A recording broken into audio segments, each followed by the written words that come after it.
Hello.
Hello.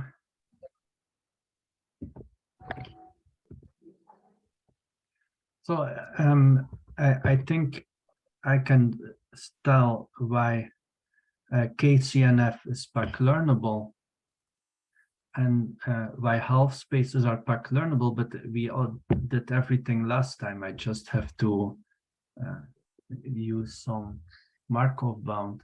And then I think in less than an hour, this is finished. And maybe we can then ask something else. I can say something about boosting, or we can stay with DNF, which is you have result about sub-exponential time learning of DNF. Yeah. Sasha. Yes. That stays better. Yeah. Yeah, it would be better, I think, more natural. There is also some hardness for DNF. I don't know exactly. Yeah, I will prove it. Okay. Hardness, it's a second goal. So NP-completeness for 2-clause DNF. But for proper PAC, well, actually representation learning. Proper PAC learning is sometimes there are two definitions. So where you have to output a formula, or where you have to output some program that's consistent with formula. It's two variants. And if you have to output a formula, then it's NP hard problem. But for, I don't know the situation for the weaker definition. That's a proper setting. Well, there are two definitions of proper PAC learning. And so for the strongest definition, I can prove that it's... Or I mean, realizable. Or how it's like you receive DNF also. The objective function is DNF. Well, the learner must output a 2-clause DNF. And so it has to output the formula of the set. But the other definition is if learner can also output just any program that's consistent with some function in the class. It's two different definitions. And so I know only hardness for the strongest version. It's called representation learning, but many people say proper PAC learnable for the same thing.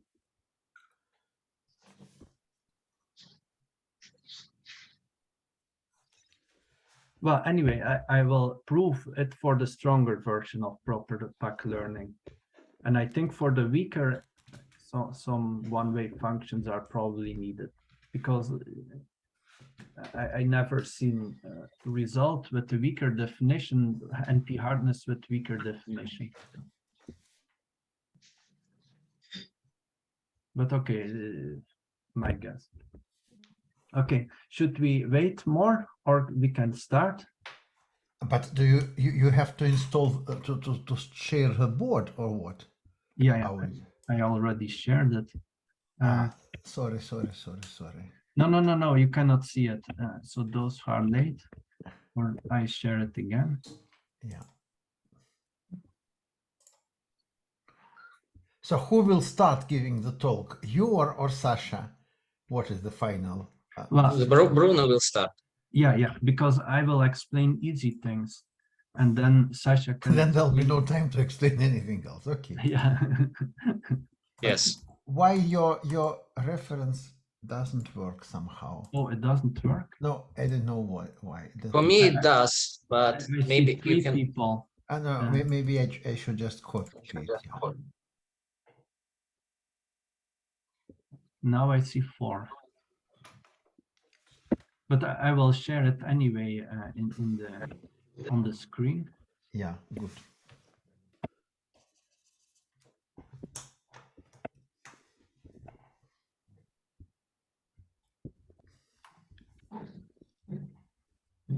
Okay. So let's start. There is some echo. Someone who has mic on having also speakers on.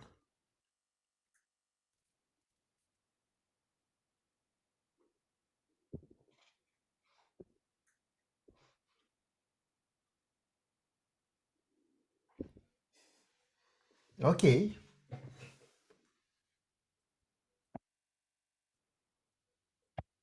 Okay. So echo is fixed now. It seems. Yes. Then, so what is planned for today? I will tell you what's the definition of PAC learnability. At polynomial time, implicit variant, I will define. That's the easy one to write down the definition. And then we will, I will quickly say why half spaces are PAC learnable. And it's just short. I will skip some technical detail about convex optimization. Anyway, then we will go to the main thing. We will speak about CNF and DNF formulas, and we will say that various subclasses are PAC learnable. But they are not PAC learnable in the trivial way. So I will prove that 2-class CNF is not PAC learnable by having a learner that selects the best 2-class CNF. So it is some strange learning algorithm. So it is PAC learnable, but not in some complex way. That's what you say. Yeah. That will be the main conclusion of first part. I think it will take less than an hour. And then Sasha will explain something about more complicated DNF formula that you can learn it in sub-exponential time, if I understand correctly. Anyway, we will ask what you want to learn. We collect all options, but that's most natural thing to continue.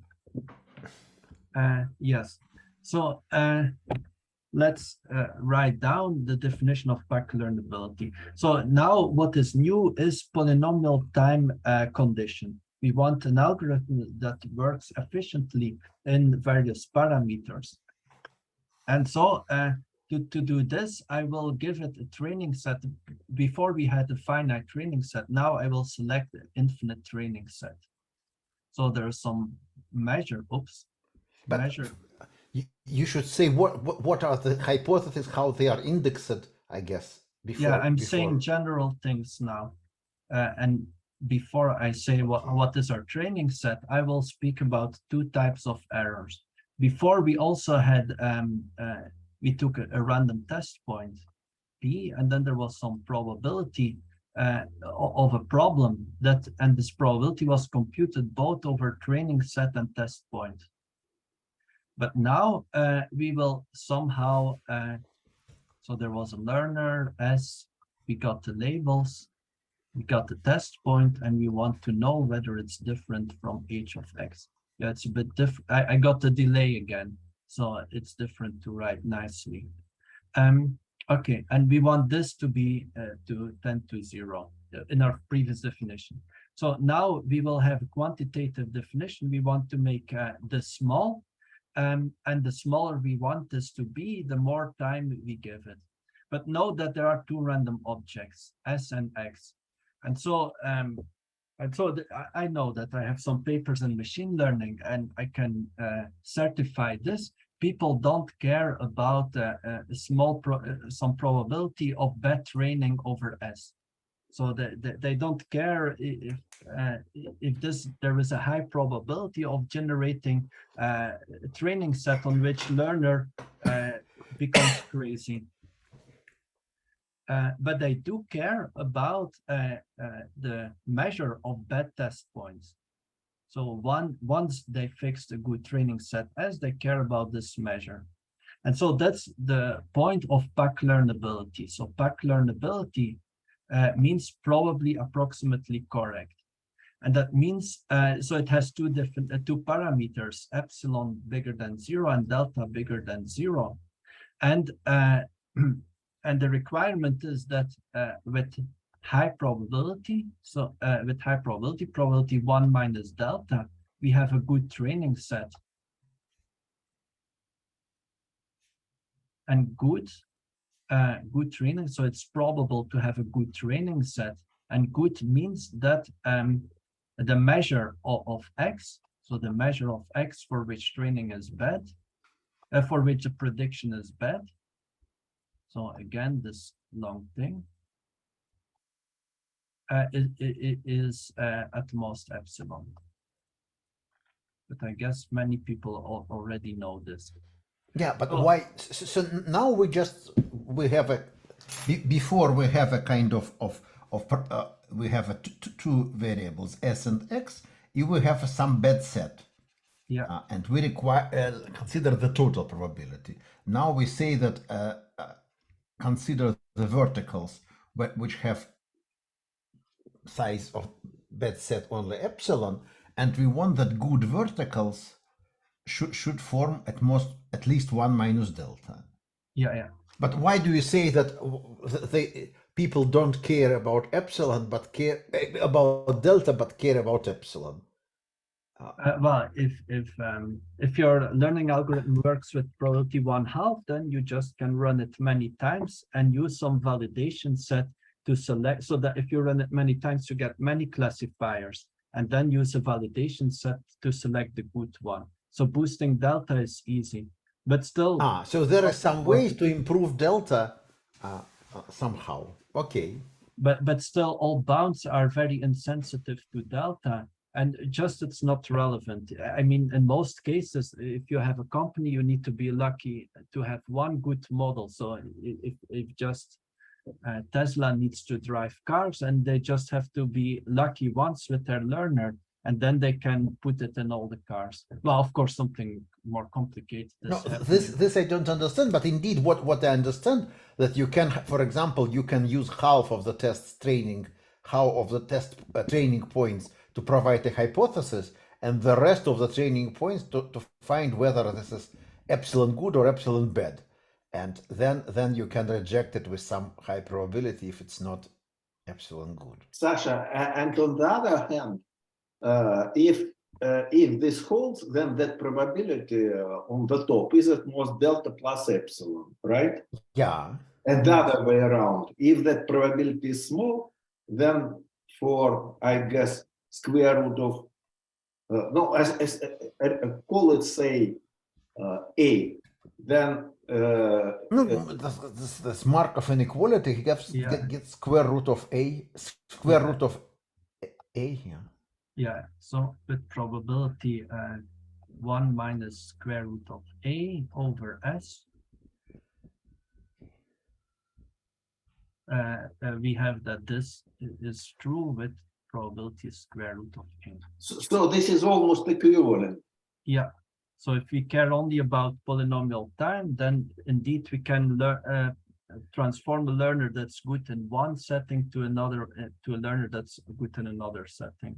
Yeah, that's but right. What you really say that the delta is easier to improve. Yes, delta is easy to improve, but we don't care much, and so maybe that's why people don't care about it. Okay. But just I think the real reason is you just need a good model, and you need to be lucky once. And if you're unlucky, then you do it again, and the probability that you fail 2 times, the expected value of your running time. Yeah.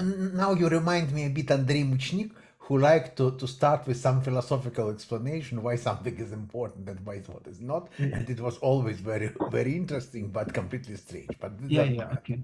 So Okay. Now I go to page 2 and let us just write down definition of PAC learnability. But if you want, I can write for you because for me there is no delay. I don't know why.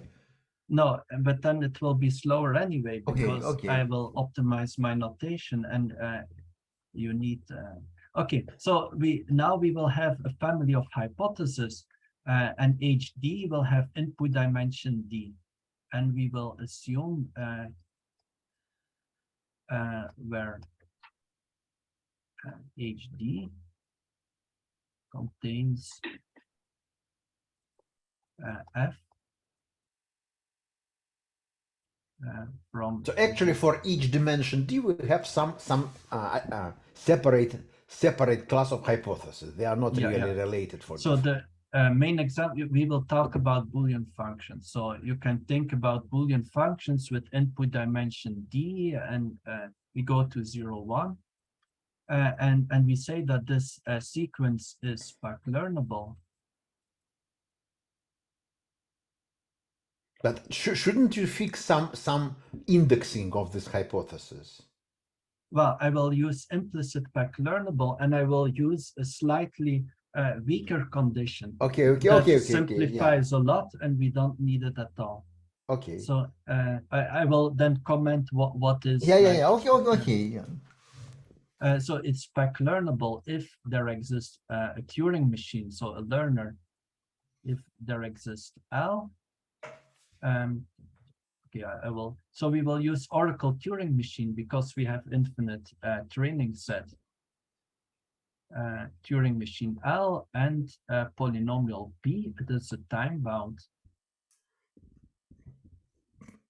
polynomial P, such that two conditions are held. The first one is this condition we already discussed.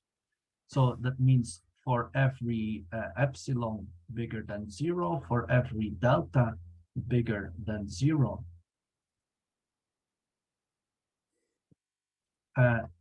for every D input dimension, for every true classifier H and HD, and for every measure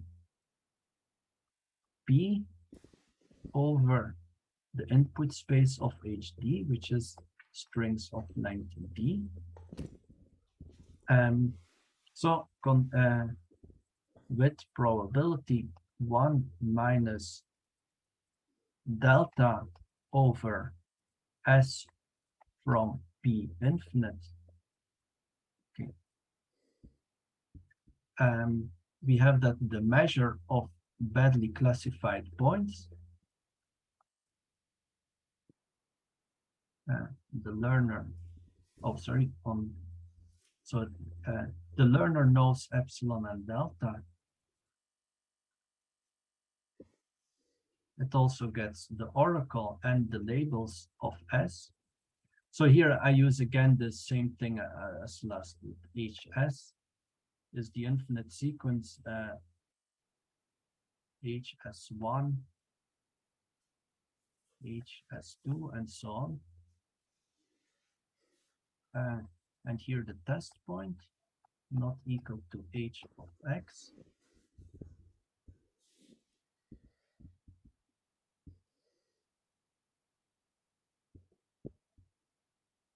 Is smaller than epsilon. And the second condition is that the algorithm runs in time polynomial and 1 over epsilon, 1 over delta, and D.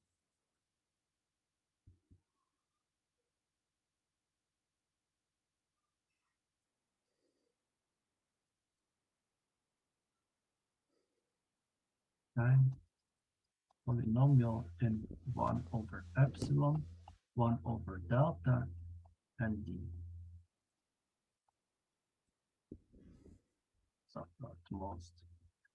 Okay, that's it. So is definition right? Yeah, but it's unclear why you consider this strange oracle.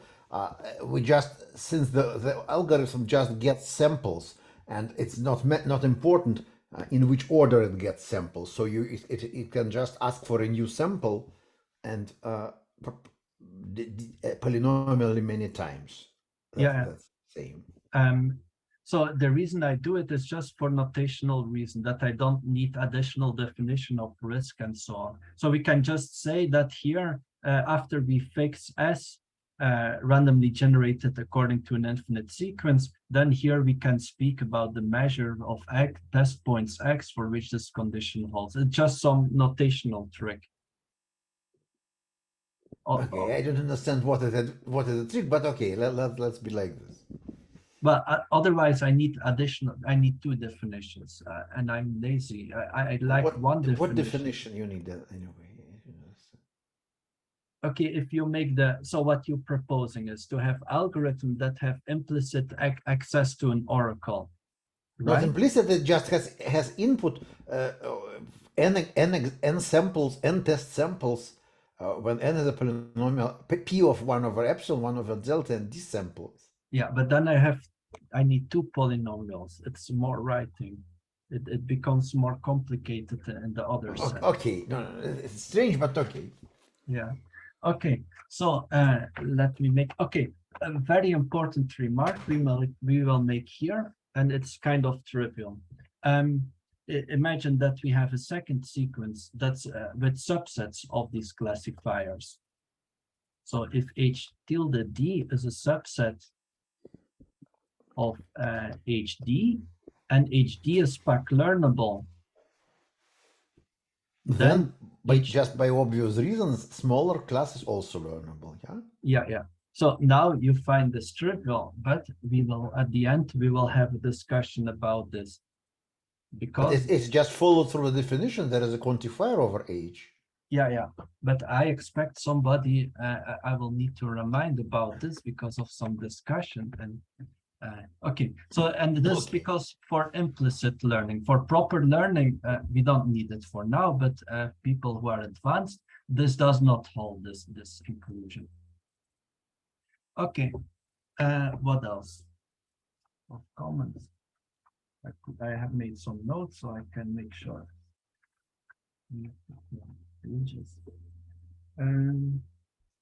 So learner knows D because it has access to the test point X and the set S. And they all have dimension D because they're generated according to the measure P. So that's okay. Then in Sasha already mentioned, like in other papers, they give a finite set to S and they don't give the parameters epsilon and delta. But again, it's equivalent because we can set epsilon equal to delta and choose the best value. So if you get finite data set, the learner doesn't need epsilon and delta, and it's equivalent.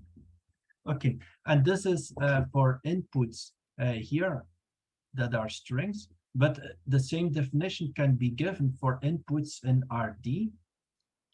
And then, so according to the book of Kearns and Vazirani, the time is then measured in number of elementary operations on real numbers. So that's another definition. And if you want to understand why half spaces are PAC learnable, we need this definition.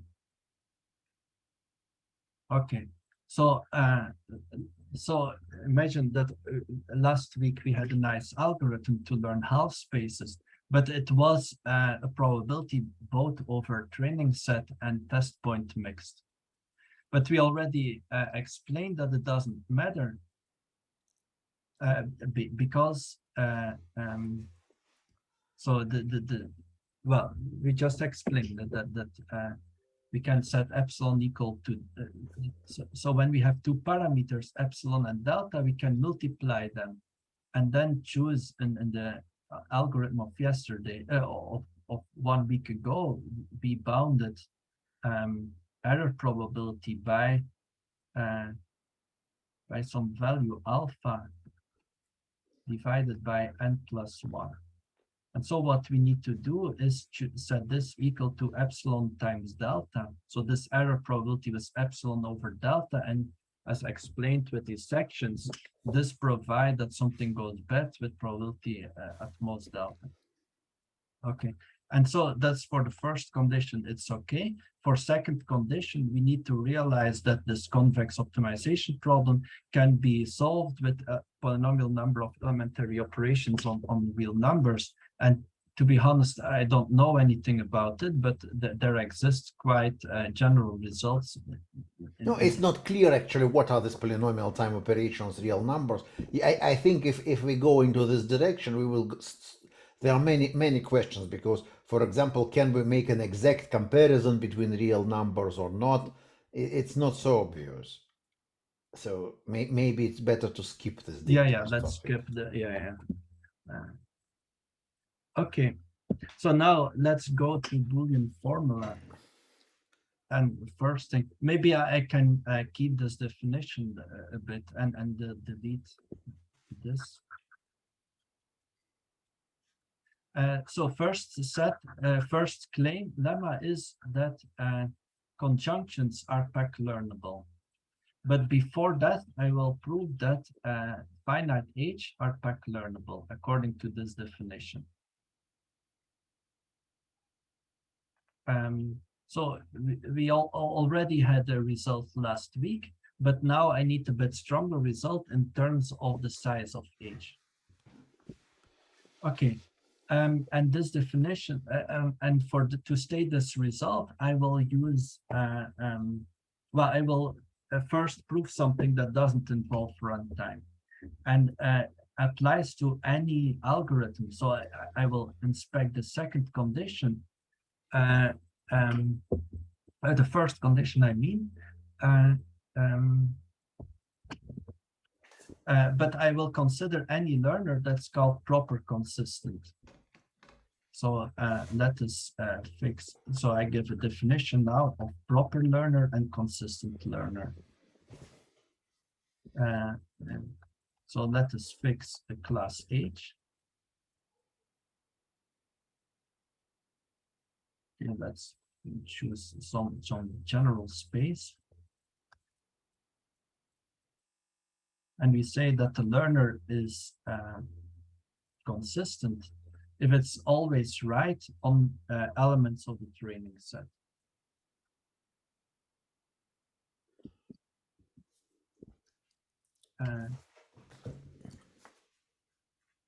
So I will switch to a learner that takes finitely many elements now.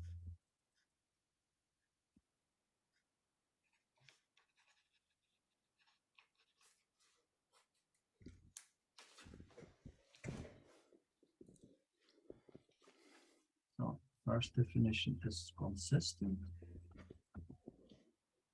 So it's not difficult to make any learner consistent, just adding the rule that if you already seen this input produce the same output, and don't think much. Yeah, for all y, x,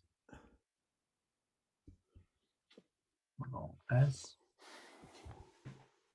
Yeah, that's a bit boring to write the full definition. Okay, I think it's clear that you should not make errors on the trained set elements. Yeah. No problem. Okay. Yeah, now I'm almost finished. So let's L f of s x is equal to f of x. Okay, and proper means that the prediction happens according to a classifier in H.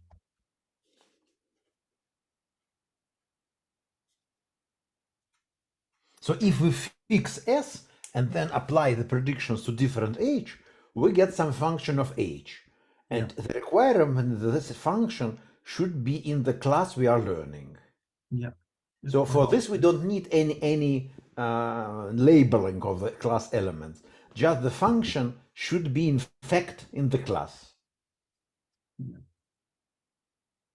So if we have, for example, a conjunction learning, we don't need to provide the conjunction. We just should behave as some conjunction. Yeah. So we have L of S, H of S, X. So this function needs to be an H. So a consistent does not depend on H, but proper depends on H. Okay, and now yes. Now if you artificially make the learner consistent, it may stop being proper. Okay, I don't understand what you mean, but No, we can make it's- artificially make any learner consistent by just saying that if you see something that you have seen before, just produce the same answer. yeah, And but in this way, proper learner may become improper after this change. yeah. Okay. So now I will write a technical lemma about a proper consistent learner on a finite set S, on a finite set H. So now the existence of a proper consistent learner is not obvious because of polynomial time restriction. Yeah.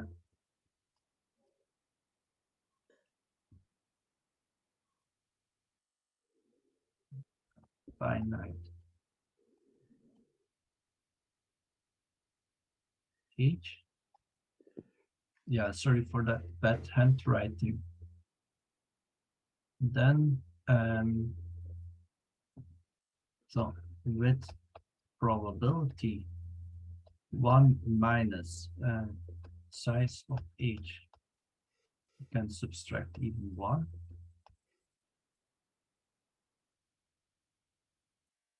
I need to press extremely hard on my right button. I wonder whether I'm breaking something.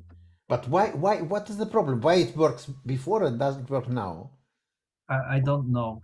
No Okay. idea. I started everything and it didn't work. So with probability over the choice of a training set of size n. So this is true for all measures P and for all true classifiers and so on. Then we have that the measure of bad predictions it is at most epsilon. S H of S X. So this lemma was before, or it's something new. We had it before, but now we will use a stronger form with logarithmic dependence on this. So here, if we want epsilon to be epsilon and delta to go to 0, we have to choose n logarithmic in the size of H. But before we had to choose it linear, but to leave one out risk, we needed linear in H. And now it will be important to have this better. So what is now the difference? I don't understand. The difference is if we want epsilon. Last time lemma was in this form or in another form. Yeah, it was for the mixed probability. So like next time we wanted epsilon plus delta to go to 0. And for this, it was needed that n was proportional to the size of H. It was the leave one out risk or bound was. But, no, I have a strange memory that we have already seen exactly this statement. It's wrong. I mixed something. Now we have something like, so before we had epsilon and delta is smaller than this thing. So, but the result before we could set epsilon and delta equal to this thing and then satisfy everything. And that only works. So before we had this mixed bound. No, but also there was a bound with exponent. And we compared 1 minus epsilon with logarithm or something like this. No? Well, I told it to you privately, but not to okay, maybe I mixed things. Yeah, okay. yeah. So that was the bound we had last time, or maybe H minus 1. Okay, sorry. Yeah. And that was for a combination of two errors. Okay. No. Maybe I already explained 2 weeks ago. Yes, I proved this. Yes. Okay, but maybe right. someone, for example, Sasha, can explain the proof.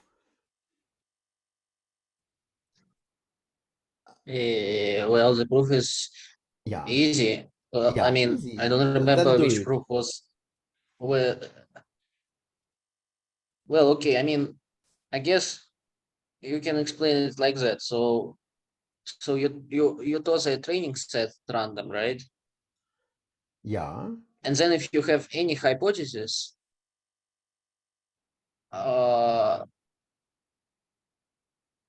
you can look, we are interested in this probability, right?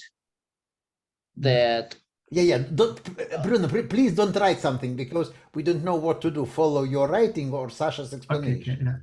Okay, Just let's hear what okay, Sasha well, is saying. the idea is that the algorithm is proper, right? So it outputs some hypothesis with 0 error on the training set.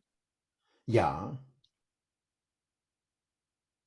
And the only thing we have to observe is that if we take any hypothesis, and then we consider a large enough training set. So we sample sufficiently many training examples. Yeah. And if I fix H, then the error on the training set of this hypothesis will be close to the error, to the distance from this hypothesis from the real one, from the real objective function that was used to produce these training sets. No, and this is just if you apply a proper learner to a hypothesis, then there will be no error on training set. Say it again. I just missed what you said. Okay, so we have one unknown hypothesis, which is the objective function, and it's fixed. Yeah. Let's say, but we don't know it. And then we can, the claim is that for any hypothesis, the error of it on the training set will be close to the distance from this hypothesis to the objective function. We have some objective function because of and we generate Chernoff type bound or what? Yes, exactly. Because, well, okay, if you sample a training example, the probability that some hypothesis will be wrong on it is exactly like the distance between this hypothesis and the objective function, whereby the distance, I mean just the measure of all points that where this our hypothesis H and objective function differ. Yeah. And it means that, okay, if I fix a hypothesis, then with like probability exponential in the number of samples, the error on the training set will be close to the error on the objective, on the real objective function, the real like error. Then why we need logarithmically many samples, just logarithmically many? Because if we take n, which is kind of log of the size of the hypothesis set, then we have that with high probability for every hypothesis, the training error is close to the real error. And then since your algorithm outputs a hypothesis where the training error is 0, it also, with high probability, the same hypothesis has low real error, like the distance to the real objective function.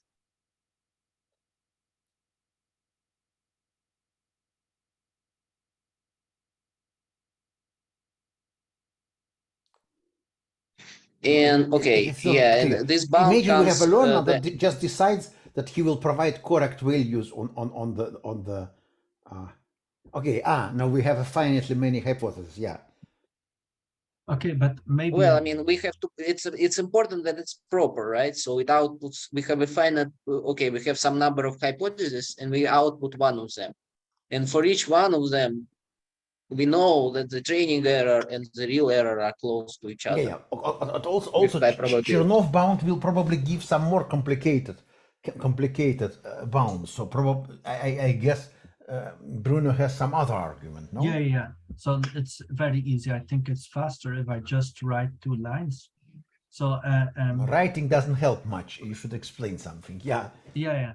So let us assume that well, if f and h are always equal on the support of p, then it doesn't matter what the learner says, and this condition is always satisfied. So we go to the other case where we assume f and h are different on measure at least epsilon.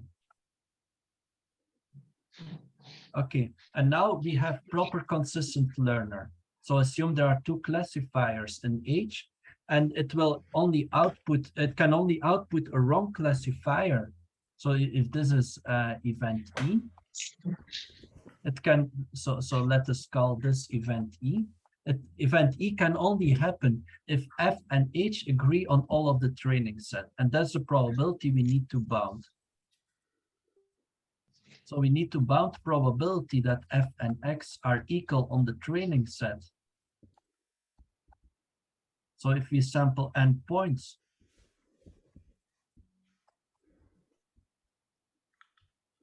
xn taken from Pn. So yeah, I think I pushed so hard my writing pad is getting destroyed. So, and we need to bound the probability that all x's are equal.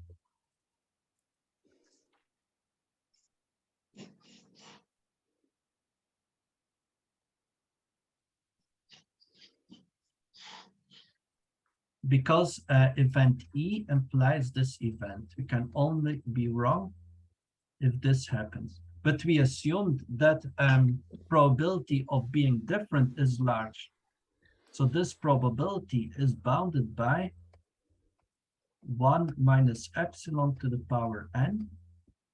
And this is bounded by exponent minus epsilon. And so we have proven the lemma if H contains two functions. So that finishes the proof. Now, if H contains more functions, almost nothing changes. So let's assume that contains F1 till Fk.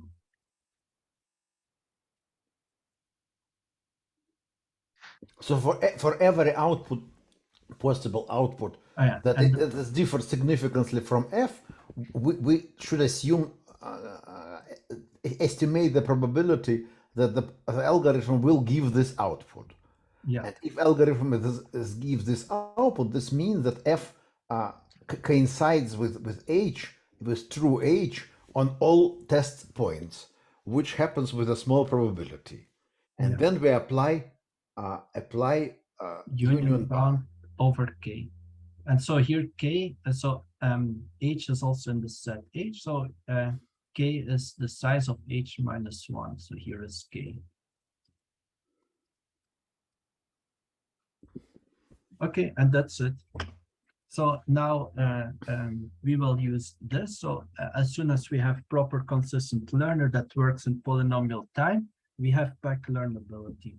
So let us go to for a small classic hypothesis. Yeah. So now let us go to our lemma. Conjunctions are PAC learnable.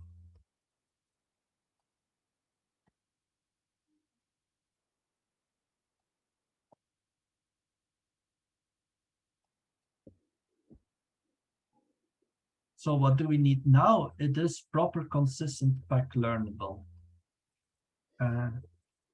Okay, let us start with the easy part. So conjunctions, I guess everybody knows, but just they're formulas of the form x1, not x2, x5, for example. So conjunctions over d variables. So if there are d variables, then how many conjunctions do we have? Just some upper bound.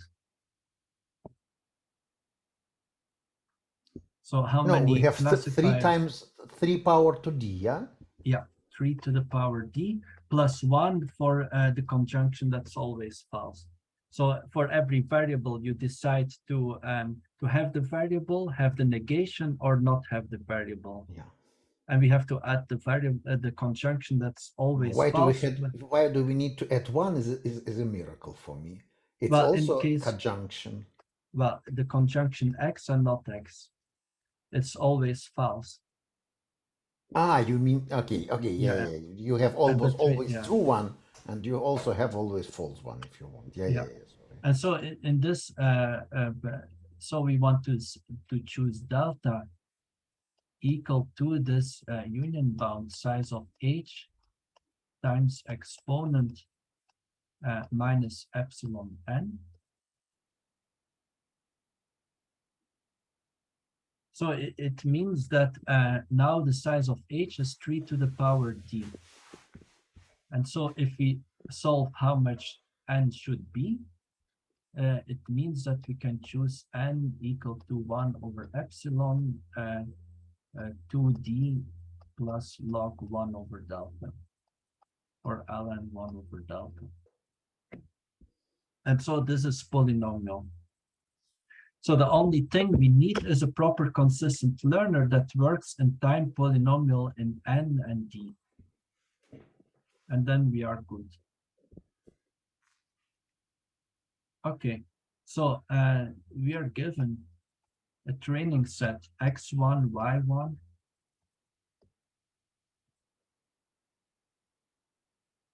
Now, what is x1? It's the first element of the training set. And also it's a variable, so better to not to mix this. I will use v for variables. Let's use here. You got it. So x and y and okay. And so algorithm works as follows. We take all literals in the set, v1, not v1, v2, not v2, and so on. So you told us. So first you ignore all zeros, I guess. Yeah. I tried to tell this and then failed, and it was near the end, and I gave up. But now I will not give up. So the plan is to ignore all zeros, all y's, all xy's for which y is equal to 0, and to look at the points where 1 is predicted.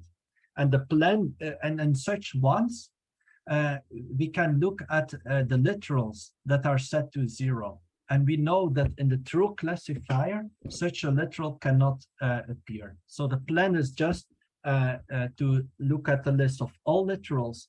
And for each positive example, we remove the literals that contradict this positive example. This is the point. So, yeah, so each one, value 1, means that some literals cannot appear in the conjunctions because it would make the conjunction 0. Yes. And so all these literals which cannot appear, we make them not appearing. Yeah, exactly. And so then appear only those that are 1 in all the examples. And so automatically we get our formula, our conjunction consistent with all positive examples, with all ones. Okay, so let me repeat. So we have a set of literals, and we remove literals from them. And so if we are lucky, we remove all the literals that do not appear in the true classifier H. And then we have perfect classification, but we may be unlucky and some literals are still there. And that means that we can only make one type of mistake. We can predict 0 while the outcome is 1. Because we can only have more literals in our final conjunction. So we have a set of literals. Each time we see an example with 1, we know for sure we can remove some literals, but we will never remove a literal that is in the true clause, because we will have never a 1 for which, yeah, it's clear, right?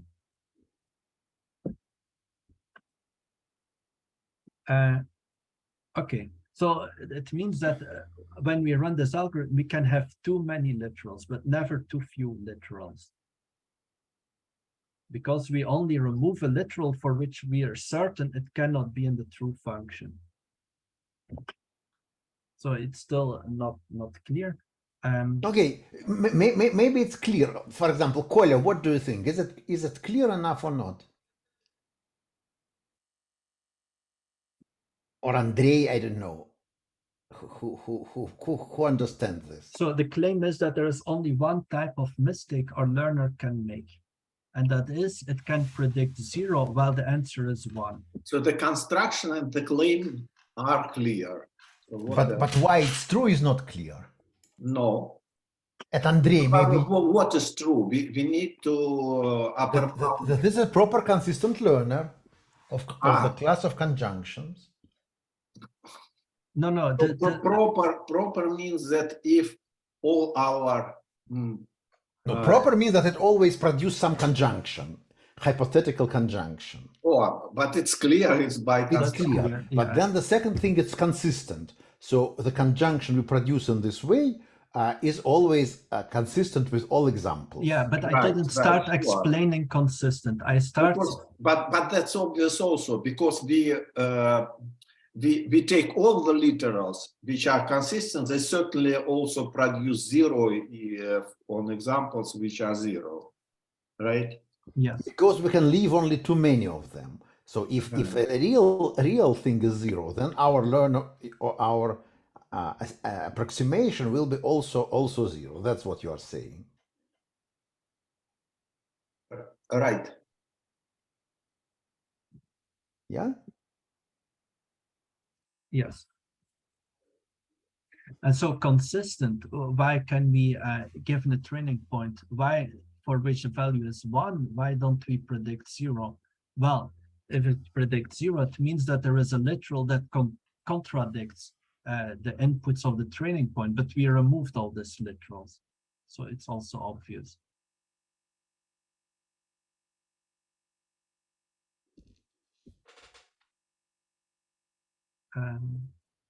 Okay. If everyone agrees that it's obvious or has some questions or what? Well, I can only see Sasha Kozaczynski and Andrei Ramashenko, but Andrei doesn't look happy. That's a general statement. He never looks happy, but you should not always blame it on you. It sometimes has other reasons. Okay. We can share the blame in different ways. You are not the only problem. Okay, so then we have a proper consistent learner, and it runs in polynomial time. It runs in time n times d, and it's polynomial in d, 1 over epsilon and 1 over delta, and it means we are finished.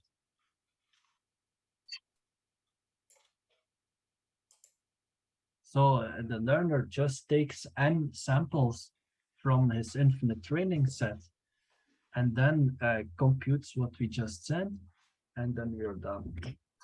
Because the condition is satisfied by a previous lemma. Okay, so now this has some quite interesting consequences, this lemma. Conjunctions are PAC learnable. It means that also disjunctions are PAC learnable.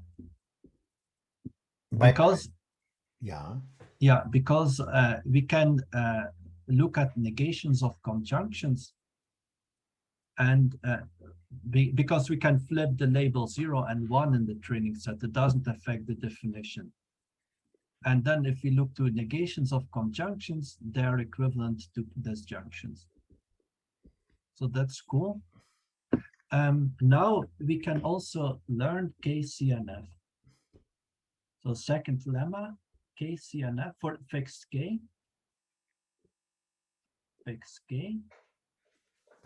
k-cnf are PAC learnable. So do I need to say what is k-cnf? So just CNF with all conjunctions of size k at most. Yeah, so conjunctions of clauses with at most, and a clause is a disjunction, and here we restrict to clauses of size at most k. Let us say size. Excuse me, is it important that the size is at most k or exactly k, or it's the same in this context? Well, let us. No, the problem is that if you are counting them, then one clause of small size becomes exponentially many. No, if k is a constant, it's a problem, not a problem, but generally you can have an explosion in time in size of the CNF. No, the question is, do we need exactly k literals or at most k literals? And it doesn't matter because you can always repeat the same literal. No, it's unfair. If we speak about exactly k literals, we usually don't allow repeating the same literal. Okay. Because we want the space to be the probability to be 2 to the minus k. Yeah, but then it still doesn't matter because you can add dummy variables and force them to 0. So then it blows up by a linear constant, the size of the formula. So you can introduce new variables and force them to 0. Since we have distribution arbitrary, it should also work well if the new variables are always 0. That's what you're saying. Yeah.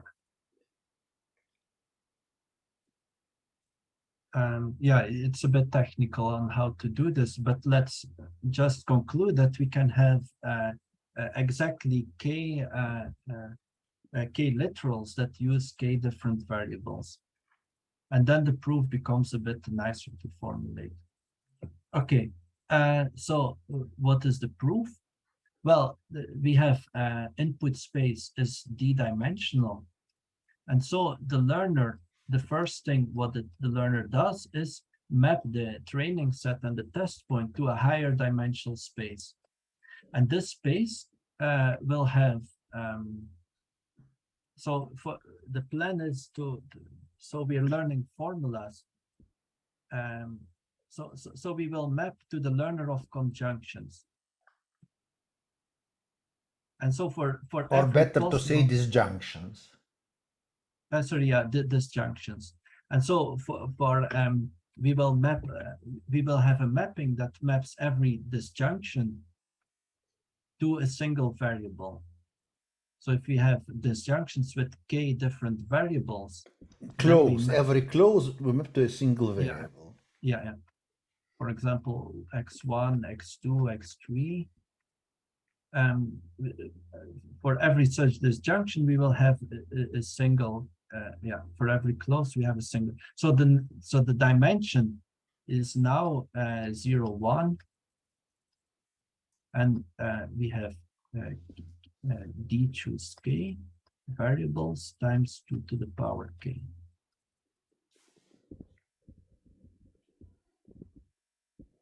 And so whenever disjunctions become single variables, we can now use the algorithm to learn conjunctions. And so we also know how to make the prediction because we get the test point, we apply the same mapping, and then we get the prediction.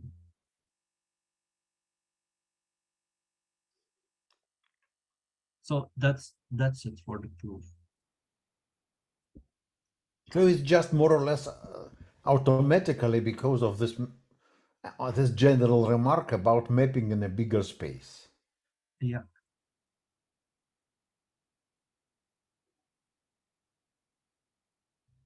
Okay, so it seems that we stopped at this point last time, more or less. Yeah, except that now everything is clear. Well, a bit earlier. We stopped somewhere here. Yeah. A bit okay, so is this clear, this last statement or not? No, not at all, I guess. Say it again. Okay, so how we need to say what is this mapping? Let's call it psi. It goes as follows. We write down a huge vector that contains all clauses with k literals. So all clauses with k literals. And then we know how to map x to a bigger vector. So we map our space of all bit strings of length d into a space of much bigger dimension, and in this space we have a very small subspace as image. But still on this larger space, our required CNF is just a disjunction. I see. It's conjunction. Conjunction, yes. Right. And we use the fact that if a family is learnable, then its family is solved. No, Yeah. we just Well, we do not really use it. It's not needed, but you we you just can use it. embed It's some not family wrong. of Yeah. functions in if we embed the input into a bigger space, then in the bigger space we get learnability in the bigger. We can just consider the distributions which are all concentrated on a smaller space, and this is a special case of all distributions on the bigger space. So if we are able to do anything something with all distributions, then in particular we can do this with these distributions. The runtime is polynomial because everything now scales with d to the power k, but k is fixed. So it's So some power of d actually. Yeah. Kth power of d, and k is fixed. Yeah. And now there is a second corollary. Corollary says that k clause CNF is PAC learnable. And so k clause CNF, that is a CNF that is a conjunction of k clauses. So for example, 2 clause CNF is just consists of variables where we have a disjunction. So just 2 clauses. They're the formulas of this form. And they are also PAC learnable. And can somebody tell me why this is true? Because this proof is easy. No, but we don't claim now that it's proper learner, yeah? Yeah. It's improper PAC learnable. No, we can open all the brackets and Yes. get a disjunction with k terms in each things, but then if we learn something, we get not all the disjunctions. So if we learn something, there is no guarantee that it will be really corresponds to this every clause will be of size k, but there is no guarantee that it can be obtained from any that will be our conclusion. Yeah.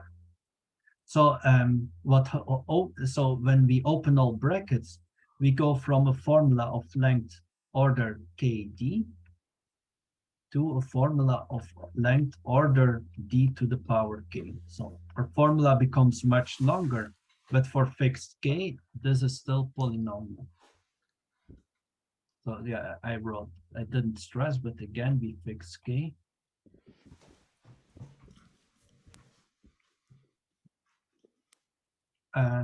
Okay, so k clause CNF is PAC learnable. But now we want to know about proper PAC learnable. And what does it mean? It means that the learner has to produce first a k clause CNF, and then it uses the test point to evaluate the CNF. And so such a learner doesn't exist unless RP equals NP. So that's our second goal. So now you are somehow finished with positive results. Yeah. So it's good time to stop and ask whether there are some questions now.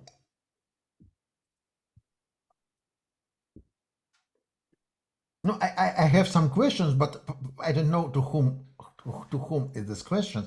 I remember long ago, then was a program for kind of medical predictions or medical learning, which was called Kara, and it was developed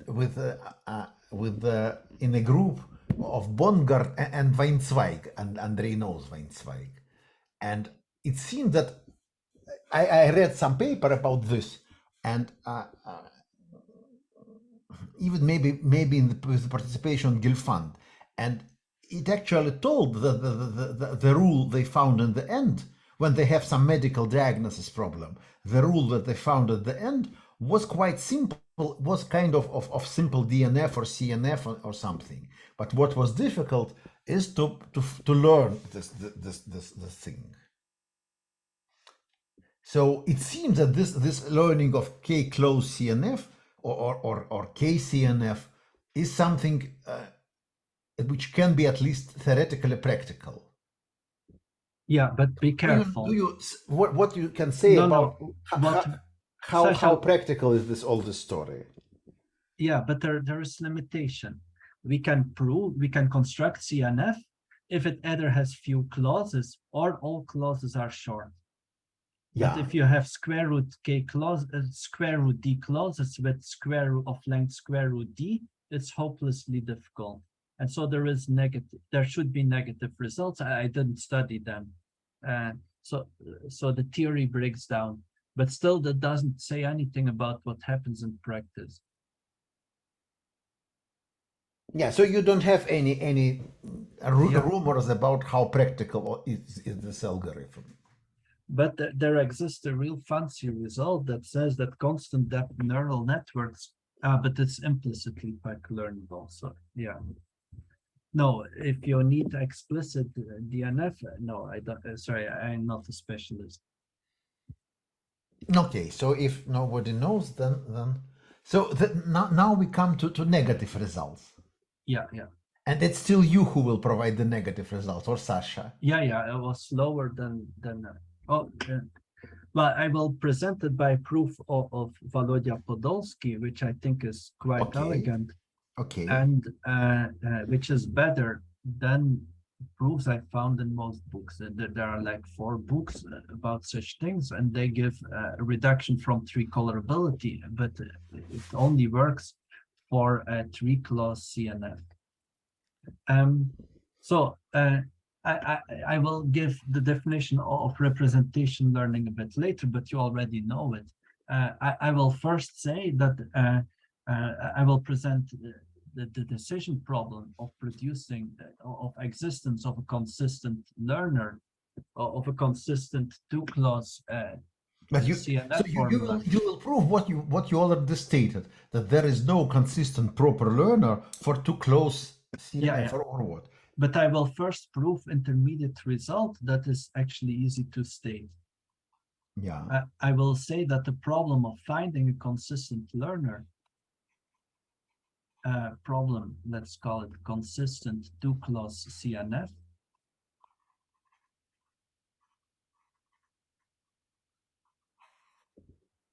So consistent 2-clause CNF. So the input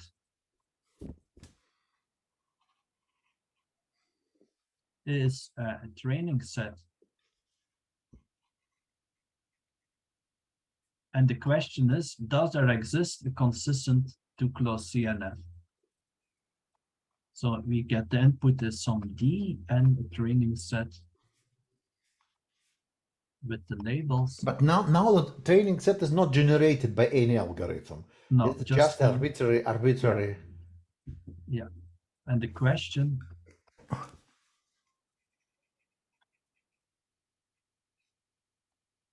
exists 2-clause CNF such that for all x, y, and s, let's call it phi x equals y. And then the lemma is that this problem is NP complete. In just a normal sense, without any randomized reduction. Yeah.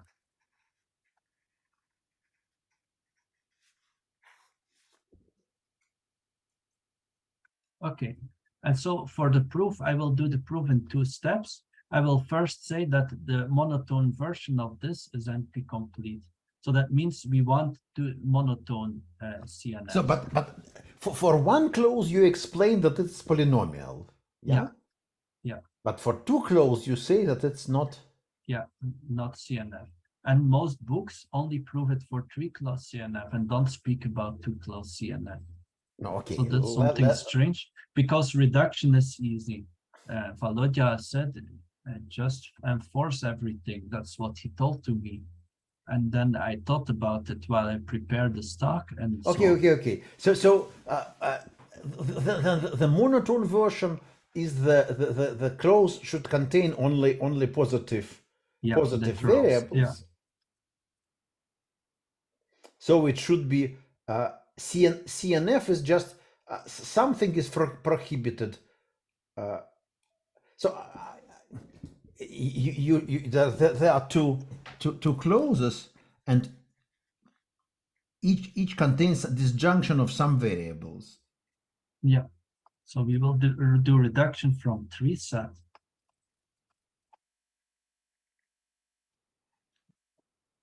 So we will do 3 CNF phi, and we will map it. We need to map it to D and S for this problem. Okay, and I can just write down the reduction after I give some notation. So the variables of phi, let it be V1 till Vd.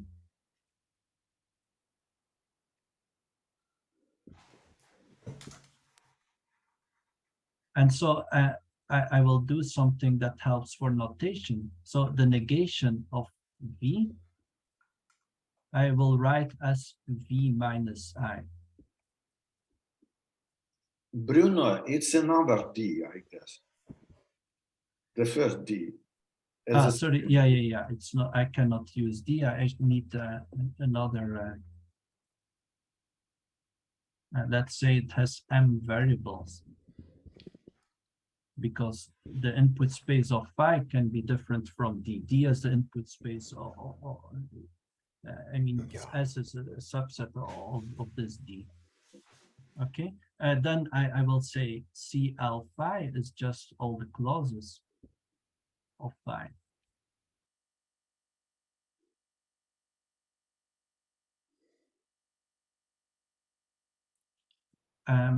What else do I need?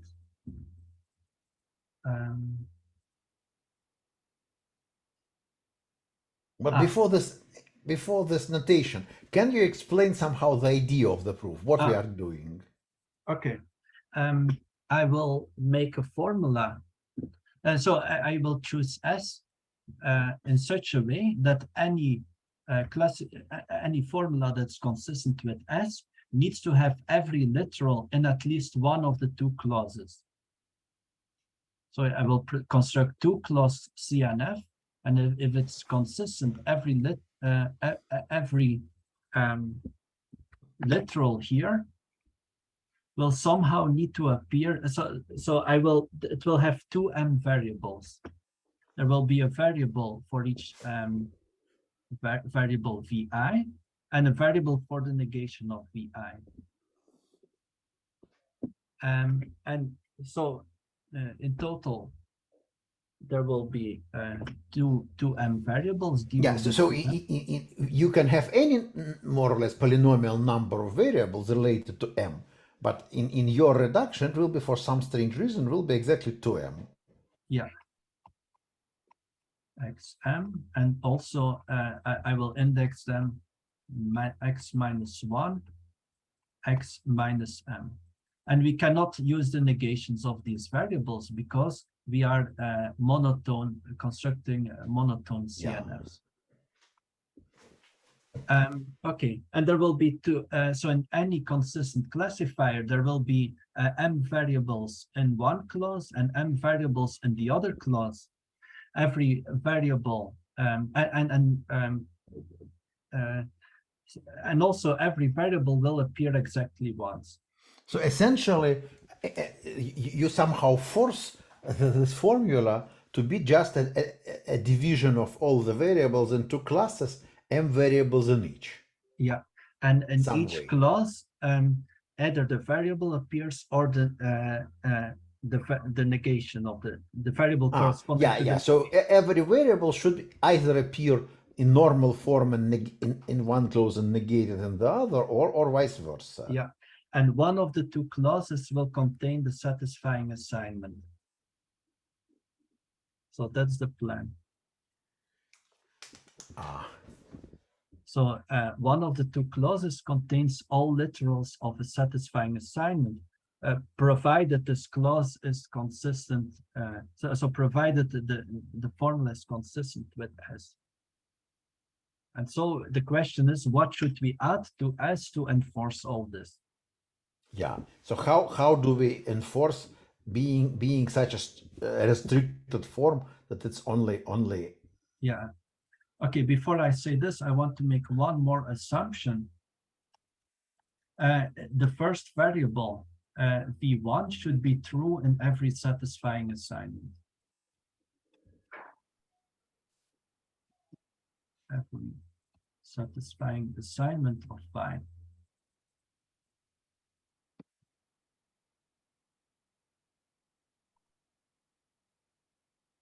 Okay.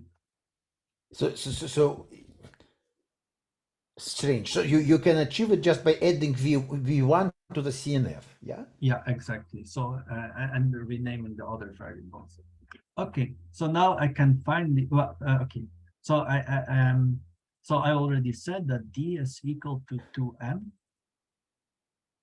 and let us label the inputs like this. And the plan is, of course, to associate xi to vi and x minus I to v minus I. Okay, now let's say what is S. S contains two parts. First part will make sure that, as I said, every variable, so every literal appears in exactly once in the formula. And so every variable should appear in one way in one part and in the other way in the other part. That's so xi should appear in one part and x minus I in the other part. Yeah. Yeah. So how do you this do is this? enforced? So so the base factor ei is just all zeros except at position I, and I can be positive or negative. And so first we require that ei goes to 0, e minus I goes to 0, e minus I goes to 0, but ei plus e minus I goes to 1. So this vector has exactly two ones, one at position I and one at minus I, and it needs to go to 1. And we do this. Understand what is ei plus e minus I? It's the sum of the two base factors. So it's the vector that has two ones, one in position I and one in position minus I. Okay, so if so for example, if we have all zeros up to sorry, the first one is 1, and then okay, it's difficult to write it. no, but there is another part. So if you say that ei is going to 0 and ei contains 2m bits, yeah? Yeah. So ei is what? 1 0 0 0 and then 0 1 1 1 or Yeah. not? So we so we index minus. No, that's not logical. Let's go from -1 till -1, and then from +1 till m. So that's how we index the vector. Okay, let me clean it up a little bit. So the order doesn't matter, but just -m till -1. And then if we want to know what is E1 plus E minus 1, it means that we have a 1 here, a 1 here, and the rest is 0.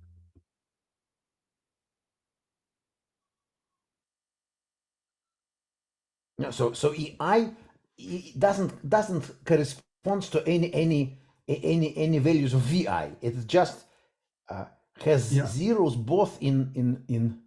Yeah, and just the base factor in 0, 1, 2D. Just some notation. And so we do this for all I equal from 1 till n.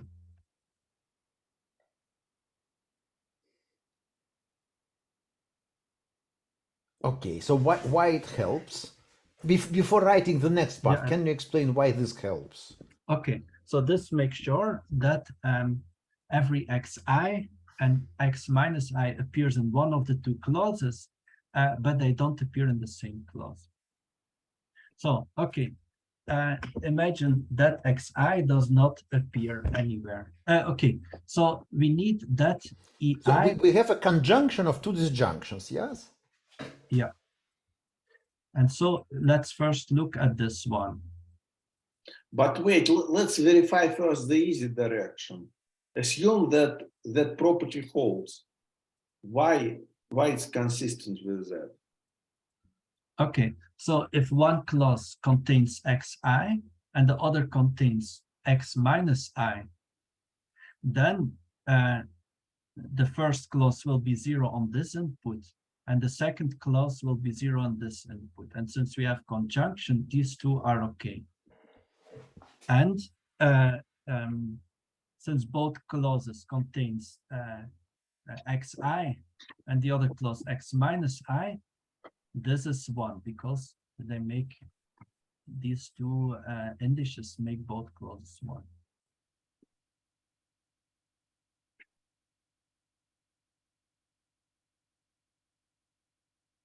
So it's. I do not understand why. I mean, the second claim is clear, but why we have 0, for example, on the sign? Because all the remaining variables are 0 in EI. Yeah. I see now. Okay, Sasha-chan, it's clear. Yeah, no, it's true. It's clear why this is sufficient, but why it's necessary. Just say it again, or say. Okay, why it's necessary. So let us first look to the sum of ei plus e minus I. It needs to be 1. It means both clauses need to be 1. And that means both clauses need to contain either ei or e minus I. Xi. Yeah, xi or x minus I. Yeah. But then imagine that xi appears in both clauses. Then we will have the first one. So ei will be predicted to 1 if xi appears in both clauses. Then all of them will become false when we use e minus I. Yeah, they come true when we use ei. They will be true all. Yeah, and we want them to be 0. So that means xi cannot appear in both clauses. But we need that both clauses contain either xi or x minus I.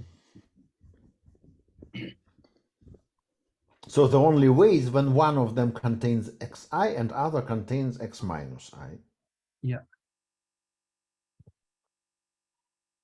So now we know that all variables are used somewhere, and no clause contains both a variable and its negation. And now we are in good position to require that some formula phi is satisfiable. Because we require that the sum of 3 literals are present in one of the clauses, but we need to select one of the clauses, and that's where we use our assumption. So we will add e minus 1 plus EA, EB, EC, if ABC is a clause. So that's an A, B plus EC.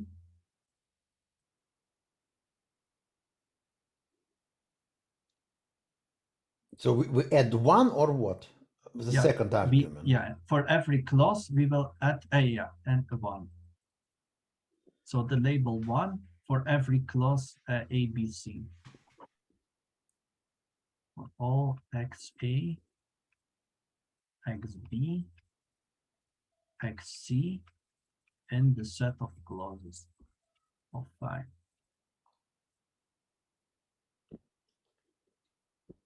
So the training size is 3 times the number of variables plus number of clauses. So we don't need the size, just to check that everything is clear. Okay, and now I claim that if learner is consistent with the first part, then it's consistent with the second part if and only if phi is satisfiable, or it can be made. Okay, you get it. So let us assume that all the literals in the part that contains x1, so x1 appears in one of the two parts of our consistent formula, our consistent formula. So let us. So if the clause appears in exactly in one part, then yeah. So let us assume we have a consistent formula. Let's call it H. Then I claim that phi is satisfiable.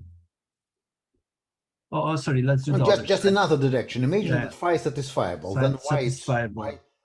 Yeah. Then we put all the so we look at an assignment and we put all the literals in the same clause as x1. Yeah. And then I claim that this second condition is satisfied. That means all the variables of this form, e minus 1 plus e a and so on, is mapped to 1. Why is it true? Well, so the first variable, so the other clause contains e1. E minus 1. Okay, so one clause contains e minus 1, and this will be satisfied. And now on this specific point. Mm-hmm. And the now, other clause doesn't contain e minus 1, but it contains at least one literal from each clause of the CNF. Yeah, exactly. Say it again. Okay, so we have two clauses. One has e minus 1. Repeat this, yeah. We have two clauses. Okay, we have to show that for both clauses of our two-clause CNF will be satisfied on all of these guys. Yeah, one of them is satisfied because it is has x minus 1. Yeah. Yeah. And that's satisfied. The other doesn't have, the other clause doesn't have x minus 1, but the other one is those that obtain is one that obtained from the satisfying assignment. So it has from any clause xa, well, of the initial free CNF, it has at least one clause. Yeah. And hence, so it will be satisfied by this either EA, AB, or EC. EA, EB. XA, XB. Yeah, and correcting a typo because the variables of phi are these. Yeah. Yeah. But, yeah. And then in the other direction, imagine we have some two clause CNF of this strange form that is correct with S. Yeah. So we know. Yeah. So we know it contains a variable. Each variable appears on one of the two sides and at negation on the two other sides. So for each xi appears in one clause, x minus I appears on the other clause. Yeah. Okay. Then let's look at the second part of S. And let us look at these vectors, the sum of 4 unit vectors. We know that the second clause that contains x1 needs to be set to true. But this can only happen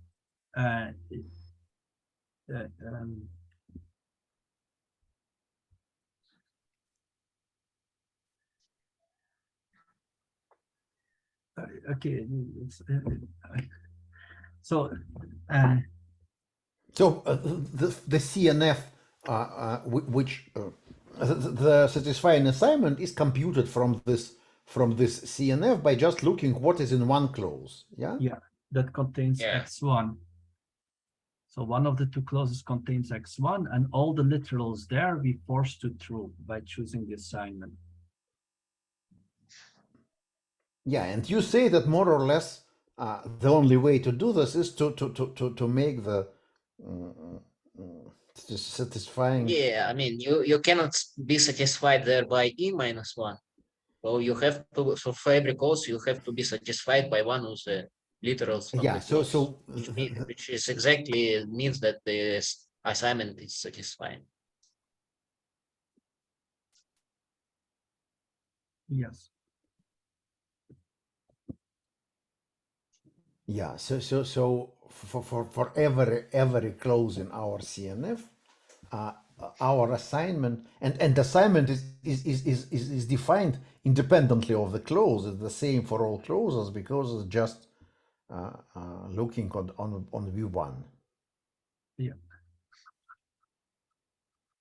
And so the proof is finished. So reduction is finished. We've proven that it's equivalent. So our construction is equivalent. So we've proven. Yeah, so this is NP-complete. Yeah. Consistent to CNF problem is NP-complete. Yeah. But monotone. Monotone. Okay, now let us fix the reduction so we can also have non-monotone. And it's very easy. We only need to add one element to the training set. And it's the zero vector should go to 0. And after this, I claim that any consistent formula can only contain the literals, the literals in this box. If it contains their negations, it's not consistent.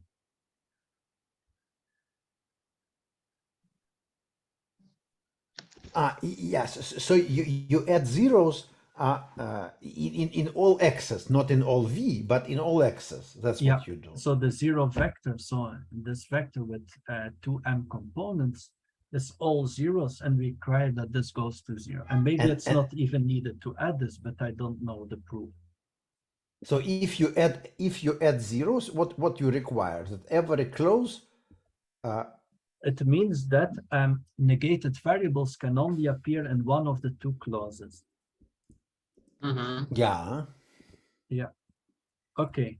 And so now let us again look to the first part. Imagine that not xi appears. Yeah. So actually there is only one possibility. We have all negated variables in one clause, or all negated variables in the other clause. Yes. Yeah. So let us say not xi in first clause. So we have a very specific CNF then. That's what you are saying. Yeah. And now we have to check these three conditions. Let us first with these two. We know ei goes to 0. So what do we know about the second clause? We know it cannot contain xi. We also know that e minus I must go to 0. So same argument, not x minus I, x minus I, not in second clause. So we conclude xi and x minus I, not in second clause. And now we are finished. Because let us look to the third condition. If xi and not xi are not in the second clause, and these two conditions are true, then there is no way to make it 1. Well, I don't understand about x minus I. So no, this we is have that what is x happening at all. So we already know. It seems to me that xi should be distributed between one. Decided one should be xi should be in one place and not xi in the other place. And now if we know that we cannot have some negation in both clauses, then there is only one case when we have all xi's in one clauses and all negation in the other clause. That's what you are saying, or not? No, I think no. Well, You need at to the be beginning, careful because this is not equal to x minus I. So there's different variables. So Sasha seems to be. Okay. Yeah. Okay. so can we start once again? So knowing Yeah. that on all zeros we have zero, we just conclude that it is impossible that both clauses have negated variables, right? So possibly some negated variables, let's say, are in the first clause. And then we assume that, let's say, x negated xi is in the first clause. Yeah. Then the first clause is satisfied by ei. Yes. Wait, Well, no. if xi appears in second clause, then we violate first condition, this one. Why? Xi, well, there is a 1 in the ith position, so the second clause is true, and first clause is true because not xi. Okay, sorry, there's a mistake. That's easy to fix. So let us choose j that's not an I and minus I.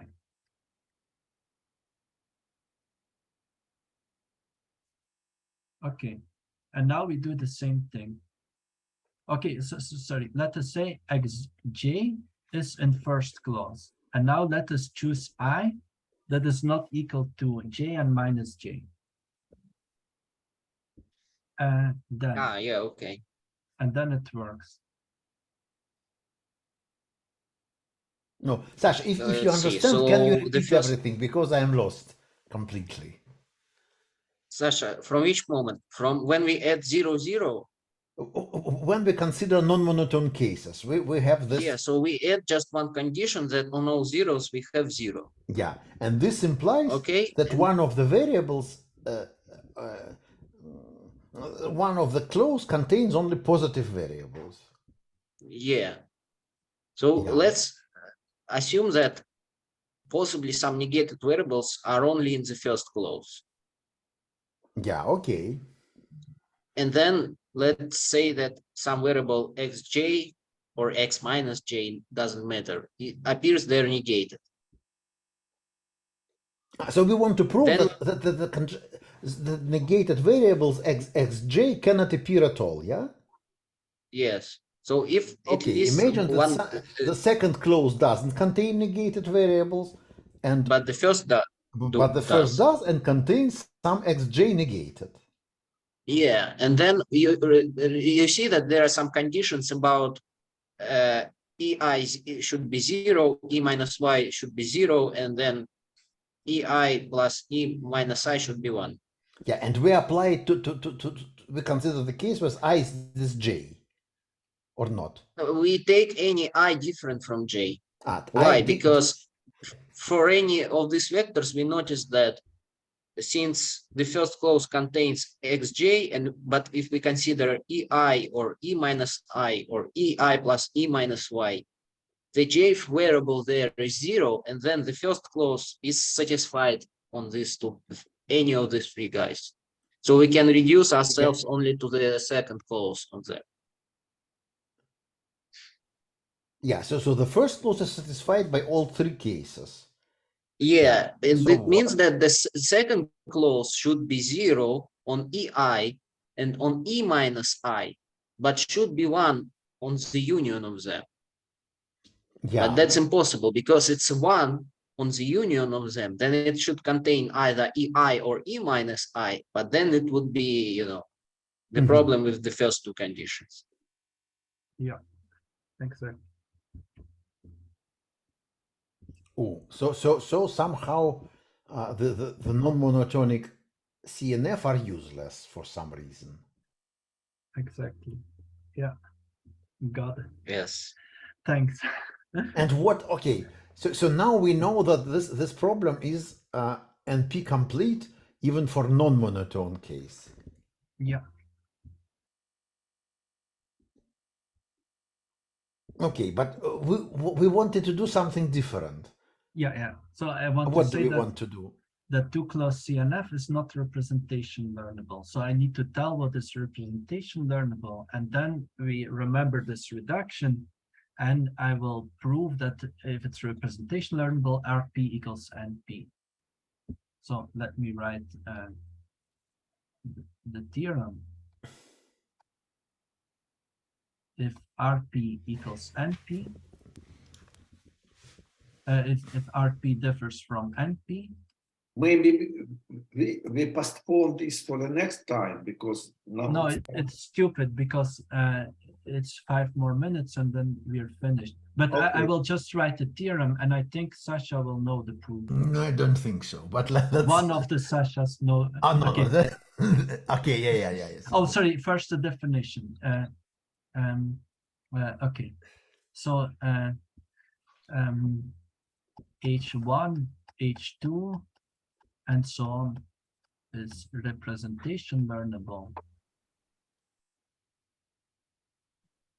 So if it's PAC learnable and the learner is of specific form, it first needs to produce a classifier in HD, give a description of the formula in HD, and then given the test, so it uses only the training set to get this description of formula, and then it applies a test point to this formula. So I'm not going to write anything, it's too slow. It's just clear definition. So let's go back to the definition of PAC learnability. But why is some restriction? If we have arbitrary polynomial algorithm, and if we apply this polynomial algorithm to all the training point and only the test point remain, then the behavior of this polynomial algorithm will be a formula. Anyway, so why do you need something? No. It might be that you can compute all the predictions efficiently, but that doesn't mean that you know the precise formula. Why? Because we have polynomial time computation. It's always a formula. Why? What was the problem here? No, but a given function can have many representations of some form. If we have an algorithm to compute it, it's in polynomial time. It be converted to a no. It's not a formula. It's a circuit. But you really want it to be a formula. Yeah. But it's a deep formula. This circuit. Oh, so you need formula, not a circuit. Yeah. If we speak about formulas, then representation learning means that you compute a formula. That is in the hypothesis class. So we compute not arbitrary formula, but 2CNF. Yeah, 2-clause CNF. In CNF is 2 clauses. Yeah. And then Bruno, can I ask? Yeah. I don't understand why isn't this hardness of learning is obvious, because can we just say that, okay, if we have a learning algorithm, then we run it for the error, which is one of the size of the sample set, and then if we just check whether the output of our learner is consistent, and if it's consistent, then we are happy. If it's not, then there is nothing else consistent, because the error is 1 over. Yeah, but our theorem is about proper consistent hypothesis. So here I said that we need, and the theorem of hardness, we need finding the formula. So here we have to say that there exists a 2-clause CNF that is consistent. Not there exists some way to predict it, in polynomial time. So but the learning even more also difficult. only outputs. Yeah. Well, but okay, if it should output a 2-clause CNF, then it's easy. Yeah. If it needs to output a specific formula, then we get it directly. Then 2-clause CNF are not representation learnable.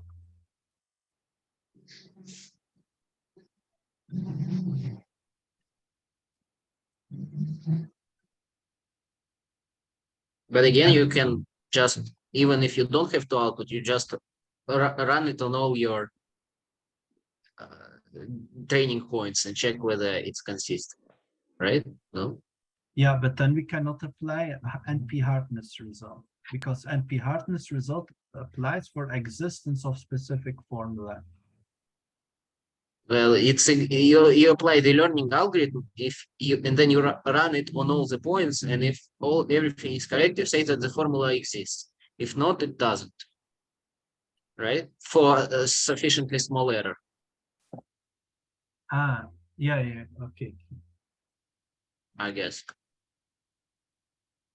So if you learn, you say, okay, so we prove the contrapositive. Let's assume that it is representation learnable, and then we will give an RP algorithm for 3 set. And so we start from the formula of 3 set, we construct the learning set, then you're right, yeah. So it is also holds for the weaker definition of improper PAC learnable. Okay, that's a good point.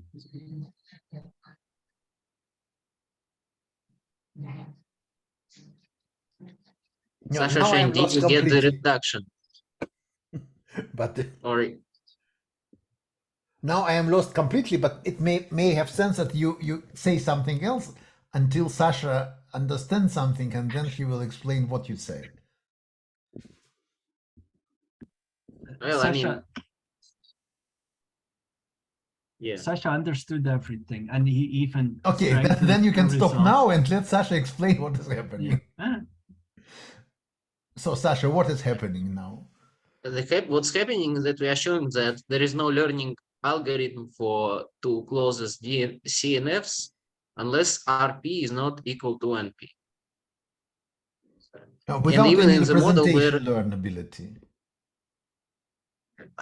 Well, Whatever I guess even if the algorithm should given a point, it doesn't have to output a formula, but just have to predict the value given the input. Yeah. Okay, so well, whatever. Let's so our task is to convert a learning algorithm to an algorithm for this problem on the previous slide. So we have to use our learning algorithm to answer whether, given a training set, whether there exists a 2 closest CNF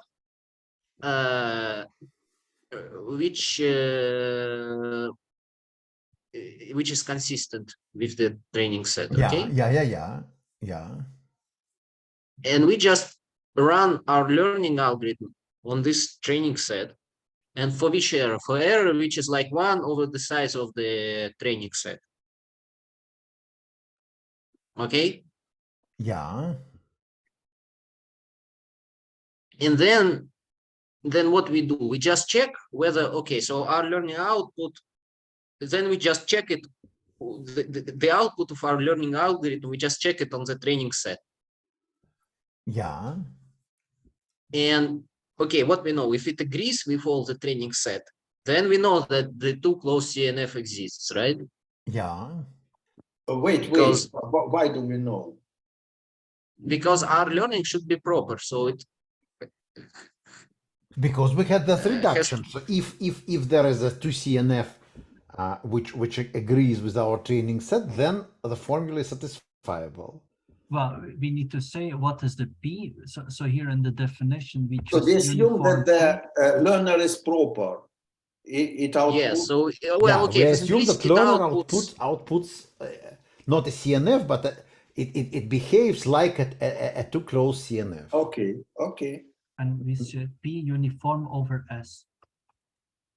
Yeah. So if the output of the learner is consistent with the training set, there is nothing to do. We know the answer to the initial problem. Yeah. If not, the problem is that, okay, if it's not, but assume, and we say that, okay, nothing is consistent with the training set. But why it's true? Because otherwise, if something is consistent, then it could be that this thing is the could be. But on the other hand, with high probability, the output of our learner then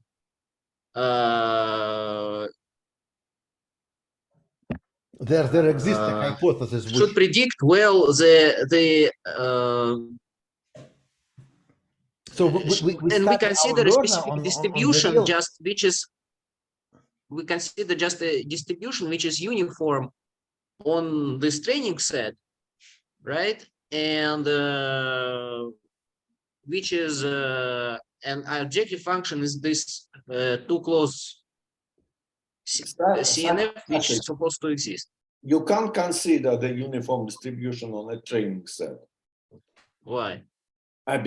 Because the examples in the training set must be independent. No, according to some distribution. According to some distribution, so you need to consider some product distribution, right? Which one? Yeah, but it's not a problem because you can just sample from your training set independently and then give it to the learner. Yeah. Okay, yeah, we have to do it like that. Yeah, it's a formal detail. Yeah. Okay. Okay, so yeah, I mean, in all this argument, we assume that we just consider only one distribution, which is uniform on the training set. And then basically our goal, if we just restrict to this distribution, if the error is small enough, then we have to output basically whether if there exists something consistent, then we have to output something consistent with zero error, because like otherwise our error will be not zero, but one or at least one over the size of the sample set. So if we take our error parameter be smaller than that, then it just discreditates this. Yeah, the only way to be smaller than Credits. 1 over size of S is to be correct everywhere. Yeah. So it's a very it's a simple idea, so nothing. The real thing was, you know, this reduction. Yeah.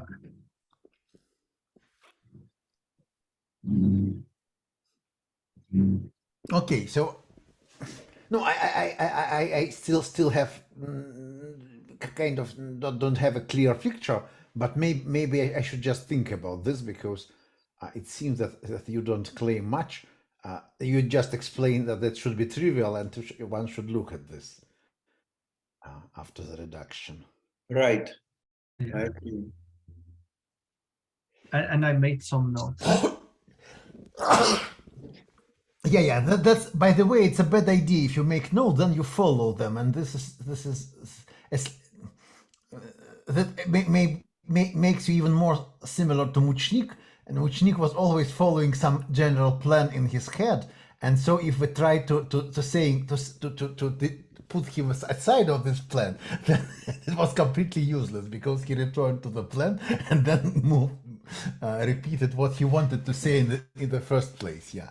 But no, anyway, I think there is something, and what Sasha, according to your original plan, what Sasha should explain besides of this, or we did not ask him himself.